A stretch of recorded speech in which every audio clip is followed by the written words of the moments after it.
Saudações do crente docente, está no ar o CDcast, o podcast da sua lição bíblica. Eu sou a professora Daiane Cavalcante e estamos estudando a revista Relacionamentos em Família da editora CPAD. E hoje nós estudaremos a lição de número 4.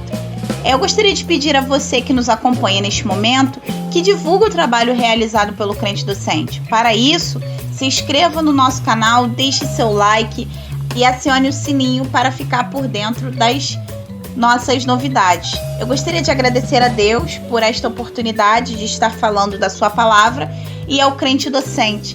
Que Deus abençoe este projeto incrível. E agora vamos entrar na lição de número 4, que tem por título Ídolos na Família. O texto áureo se encontra lá em 1 João, capítulo 5, verso 21, que diz assim a palavra do Senhor: Filhinhos, guardai-vos dos ídolos. Amém. A verdade prática da nossa lição vai dizer: a adoração a ídolos implica priorizar tudo aquilo que se coloca no lugar de Deus.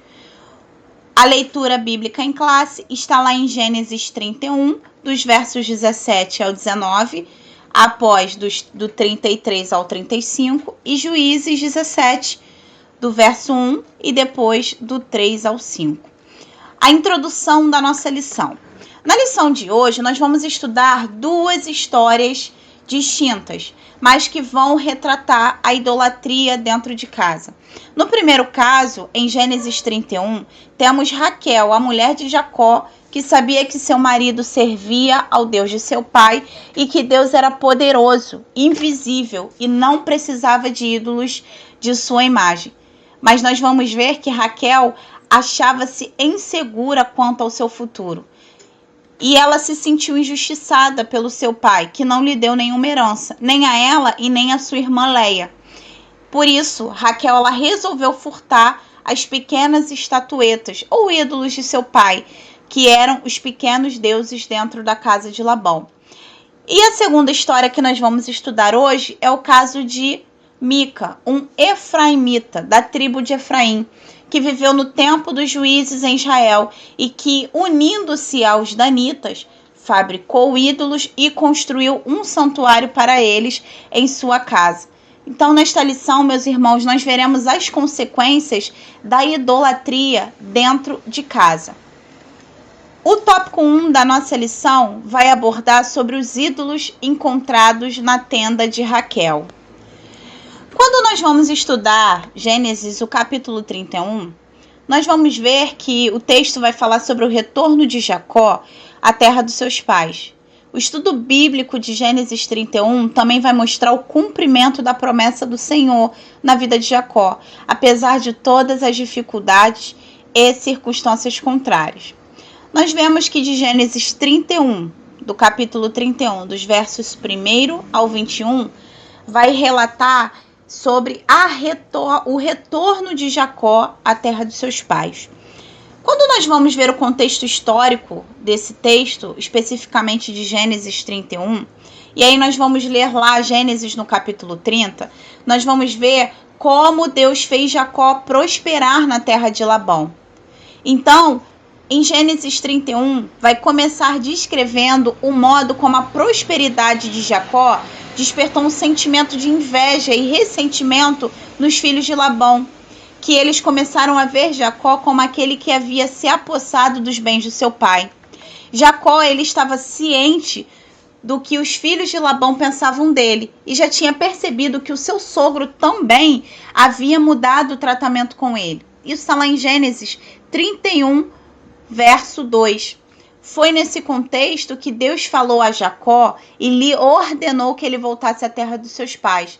E o Senhor também garantiu a sua presença a Jacó. Nós podemos perceber que a ordem do Senhor a Jacó estava em consonância à sua promessa. Na conhecida visão da escada de Jacó, Deus prometeu a Jacó o quê? Está lá em Gênesis 28:15. Eis que eu estou contigo, e te guardarei por onde quer que fores, e te farei voltar a esta terra, porque não te desampararei, até cumprir eu aquilo que te hei referido. nós vamos ver que a partida de Jacó rumo à terra prometida, onde seus pais habitaram como peregrinos, ocorreu em resposta ao chamado do Senhor. E com isso, meus irmãos, nós podemos perceber que Deus permanece fiel às suas promessas, apesar das falhas e debilidades do homem. Rapidamente, Jacó ele chama suas duas esposas e vai comunicá-las da sua partida. Jacó ele relembra as suas duas mulheres, Raquel e Lia, sobre como o pai delas tinha tentado prejudicá-lo, apesar de Jacó ter trabalhado de forma árdua para Labão.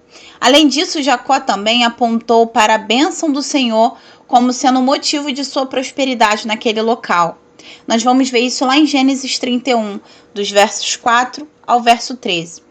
Lia e Raquel concordaram com Jacó e expressaram seu sentimento de reprovação também contra as atitudes demonstradas por seu pai.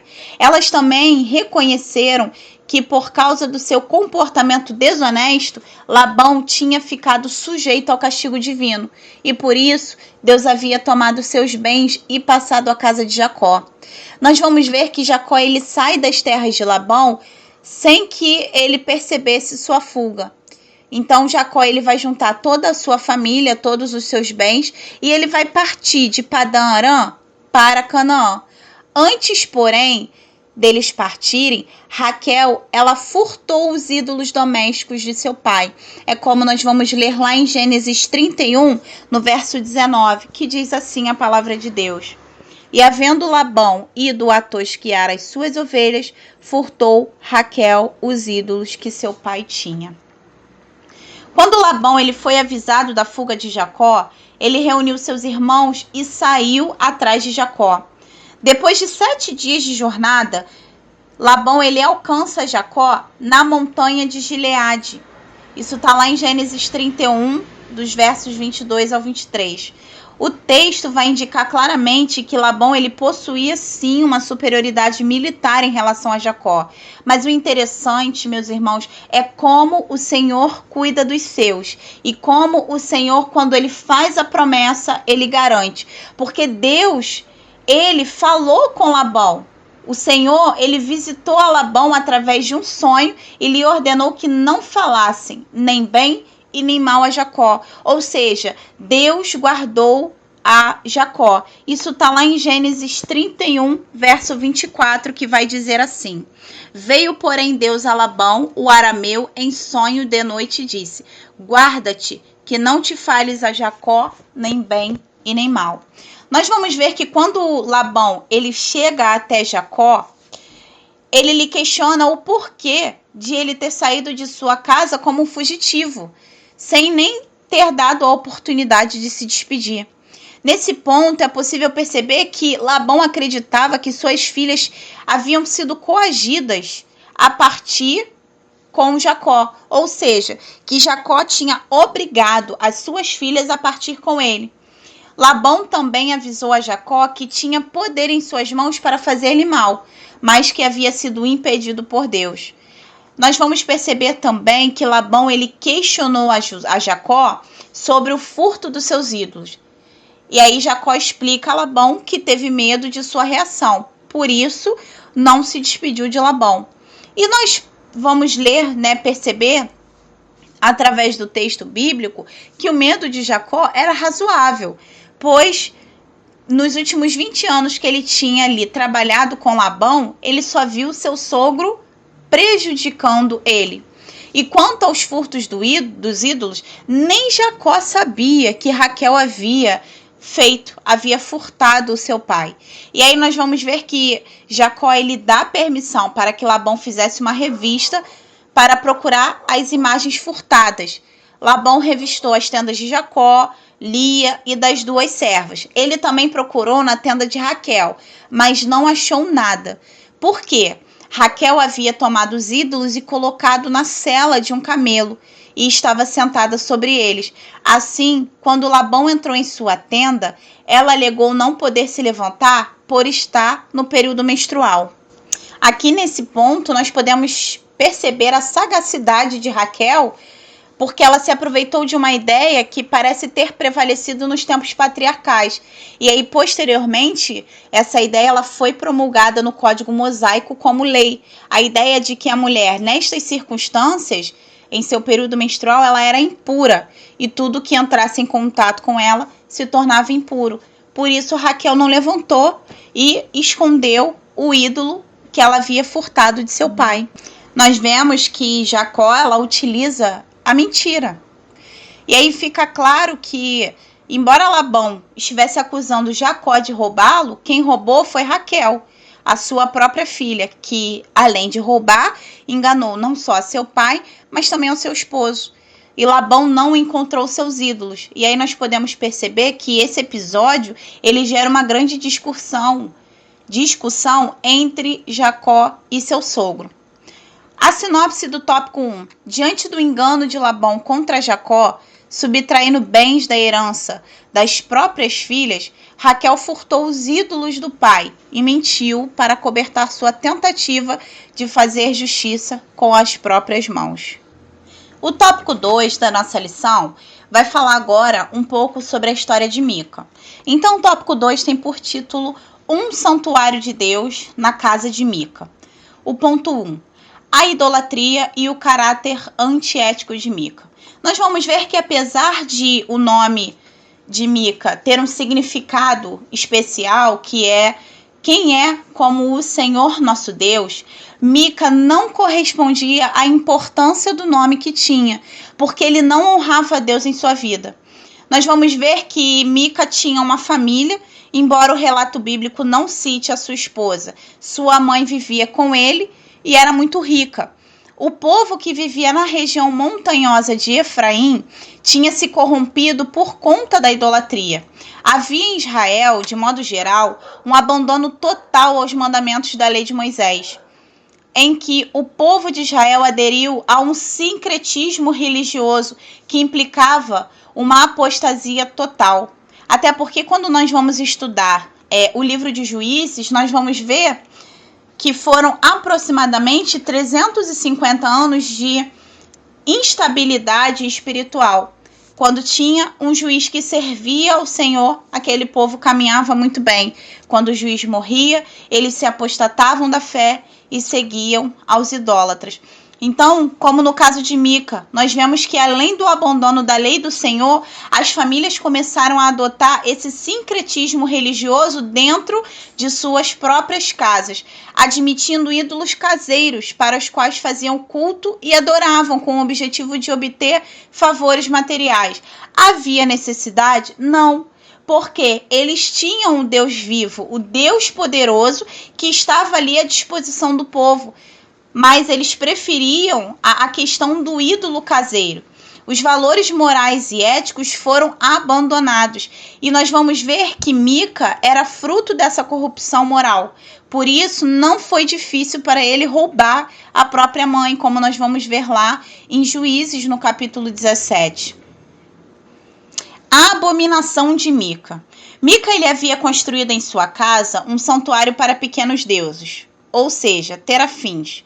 A escritura diz que, em Juízes 17, verso 5, e tinha este homem, Mica, uma casa de deuses, e fez um éfode e terafins, e consagrou a um de seus filhos para que fosse sacerdote. Nós vemos que Mica já havia roubado a própria mãe, sem que ela soubesse. Ele levou consigo 1.100 ciclos de prata, o que seria equivalente aí a 13 quilos do metal. Visto que sua mãe não sabia que era o seu próprio filho quem a furtara, ela lançava maldições sobre o ladrão, que é o que a gente vai ver lá em Juízes 17, verso 2. Temendo sofrer com a maldição da mãe, Mica foi à casa dela e confessou seu pecado, e a restituiu completamente de todo o dinheiro, que é o que está lá em Juízes 17, verso 4, que diz assim: porém, ele restituiu aquele dinheiro à sua mãe. Sua mãe, então, retirou a maldição e tomou parte do dinheiro e deu aos ourives para fazerem imagens de escultura para a casa de Mica. Com isso, nós percebemos que a mãe de Mica também ela era idólatra, porque com a parte do dinheiro que Mica havia devolvido a ela, o que ela fez? Entregou aos ourives para que eles fizessem uma imagem de escultura para a casa do próprio Mica. O ponto 3 vai dizer que Mica tinha uma casa de deuses. Pelo contexto bíblico, a família de Mica era de judeus, mas desviada da fidelidade a Deus, porque eles serviam a falsos deuses, representados por pequenos ídolos, e esses pequenos ídolos eram chamados de terafins. Mica e seus familiares afirmavam estar servindo também ao Deus de Israel. Entretanto, naquele período histórico do tempo dos juízes, cada um fazia o que lhe parecia certo. Isso a gente vê lá em Juízes 17, verso 6.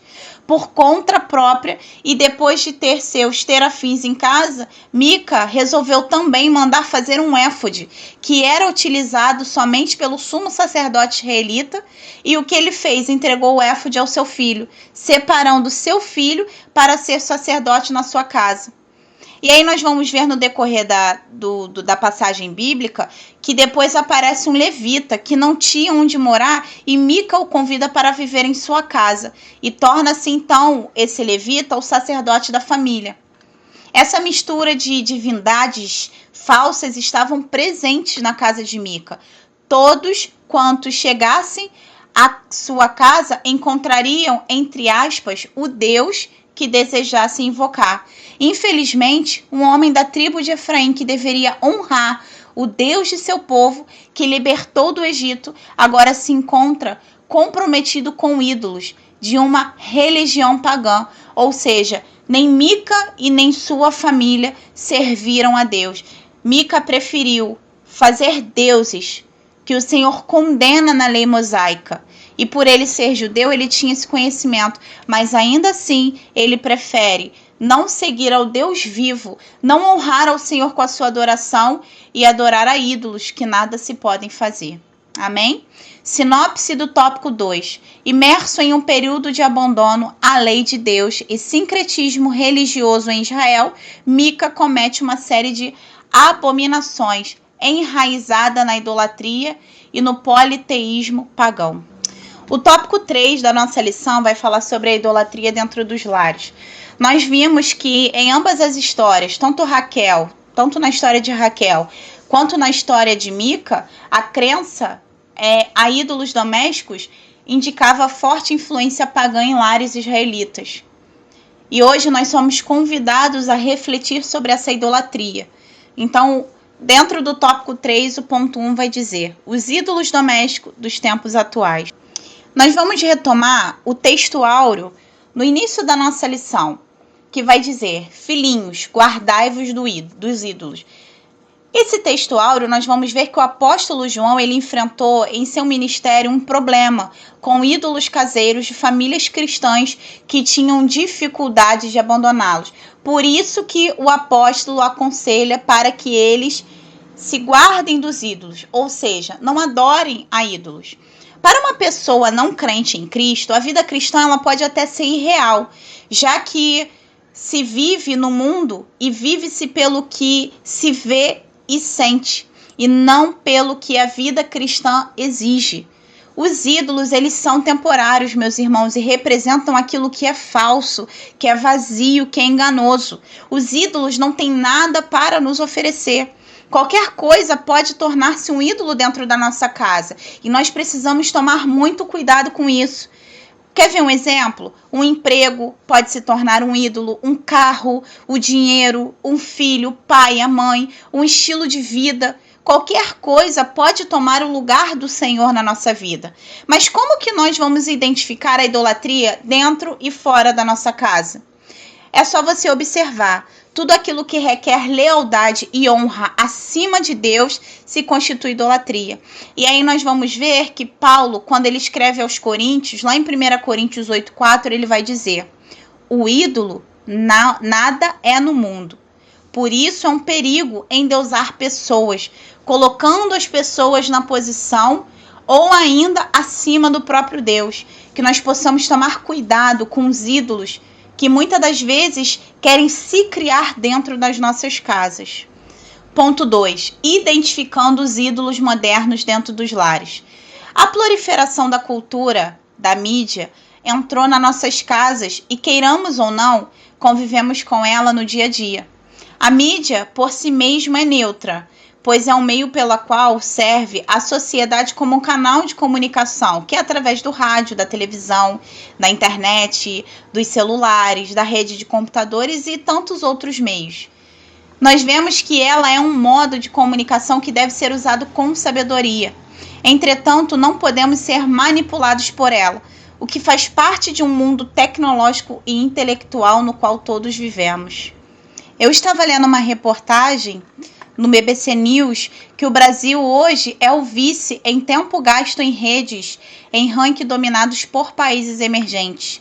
Uma pesquisa, ela detectou que o tempo gasto médio, nas redes sociais globalmente aumentou quase 60% nos últimos 7 anos.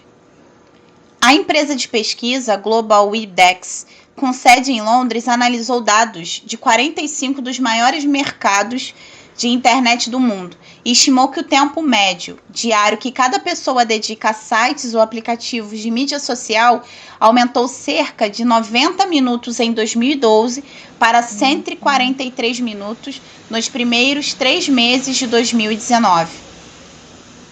Com isso, nós podemos perceber que hoje, um dos maiores ídolos acabou se tornando as mídias sociais, que é onde nós empregamos mais tempo do que na leitura da palavra, na busca, no jejum, na oração. Hoje nós acordamos e temos fácil acesso a redes sociais como o Instagram, o Facebook, o YouTube. Enfim, a gente tem aí diversas redes sociais que, se nós não tomarmos cuidado, consomem o nosso tempo. Consomem o nosso tempo de lazer com a nossa família, consomem o nosso tempo até mesmo na hora do almoço, quando muitas das vezes almoçamos olhando as redes sociais. Então nós precisamos tomar muito cuidado com o uso das redes sociais, porque acabou se tornando um ídolo moderno dentro de muitas casas.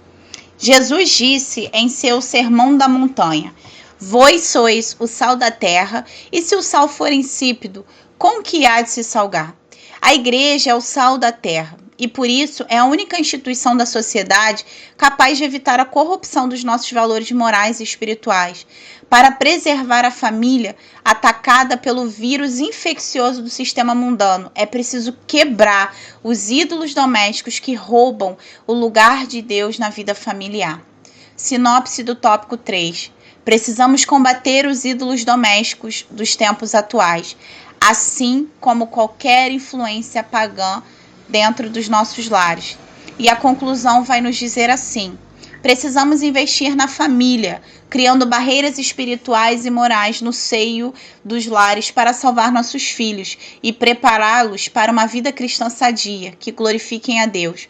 Por isso, os ídolos da atualidade precisam ser retirados do nosso meio para que não venham roubar o lugar de Deus em nossas vidas. Com isso, meus irmãos, eu quero dizer para que nós tenhamos cuidado com o que tem entrado dentro da nossa casa, o que nós temos assistido, o que nós temos consumido da internet. A internet, ela é bênção quando usada da maneira correta, mas aquela bênção pode se tornar também maldição se nós não usarmos da forma correta. Que nós possamos ter essa reflexão sobre o que nós temos consumido. Nós vimos 2 histórias diferentes que tratavam-se de ídolos, de material feito. Mas hoje os ídolos não são mais materiais, apalpáveis. Hoje o ídolo pode ser qualquer coisa, como nós vimos aqui na lição. Pode ser um trabalho, pode ser o dinheiro, pode ser uma amizade, pode ser um bem, enfim. Mas que nós possamos sempre refletir sobre o que tem roubado o nosso tempo com o Senhor. Não deixe que nada roube o seu tempo com Deus. O tempo com Deus é prioridade nas nossas vidas, para que nós vivamos um evangelho sadio, para que nós tenhamos uma vida cristã sadia. Nós precisamos estar alimentados, nós precisamos estar conectados com o Senhor. Que nada venha roubar o seu tempo com o Senhor. Amém? Eu quero agradecer a vocês que ficaram comigo aqui até o final desta aula. Que Deus abençoe a vida de cada um. Eu oro para que neste dia nós possamos refletir sobre o que tem roubado o lugar de Deus nos nossos lares, que nós possamos quebrar esses ídolos, repreender esses ídolos de dentro da nossa casa. Eu também gostaria de te convidar a seguir o Crente Docente lá no Instagram, que é o @crentedocente, no Facebook, pelo facebook.com/crentedocente. E mais uma vez, meus irmãos, não deixe de ativar as notificações no canal do Crente Docente no YouTube. Que Deus abençoe a vida de vocês. Até mais.